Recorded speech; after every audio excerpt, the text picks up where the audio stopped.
Full നമ്മളുടെ ഉമ്മാക്കും ബാപ്പും, എന്നെ പെറ്റ ഉമ്മാക്കും ബാപ്പാക്കുമാണ് ഞാൻ ചെയ്തിരിക്കുന്നത്. അവർക്ക് ഗ്യാസ് കഴിഞ്ഞു എന്നുള്ള ബേജാറ് വേണ്ട. അതിനുവേണ്ടി ആളുണ്ട്.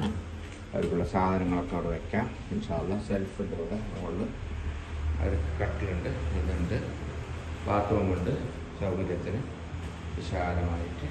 അതുപോലെ തന്നെ അവർക്ക് അവിടെ പുറത്ത് തന്നെ ഇരിക്കാം. എൻ്റെ ഉമ്മയ്ക്കും ബാപ്പയ്ക്കുള്ള ഒരു ഭവനമാണ് ഞാൻ ചെയ്തിരിക്കുന്നത്. കാരണം അവരുടെ നാട്ടിൽ തന്നെ അവർ ജീവിക്കണം എന്നുള്ള ഒരിതുണ്ട്. ഇത് റോഡ് സൈഡാണ്, അത് ആസ്വദിക്കാൻ. അത് ഉമ്മാൻ്റെ കുളമാണ്, ഉമ്മാൻ്റെ കണ്ടമാണ്, ഉമ്മാൻ്റെ കൃഷിയാണ്, എല്ലാം ഉമ്മാൻ്റെ സ്വത്താണ്. മാഷാ അല്ലാഹ്. അങ്ങനെ അല്ലാഹ് ലൈല ഉമ്മാക്ക് ആയുസ്സും ബർക്കത്തും കൊടുക്കട്ടെ. നിങ്ങളെല്ലാവരും എൻ്റെ ഉമ്മാനെ ഒരുപാട് സ്നേഹിക്കുന്ന അറിയാം. പെങ്ങളെന്ന് പറഞ്ഞു കഴിഞ്ഞാൽ ജീവനാണെന്നുള്ളത് അറിയാം. അതുകൊണ്ട് മാത്രമാണ് ഈ വീഡിയോ സ്പെഷ്യലായിട്ട് അയക്കുന്നത്.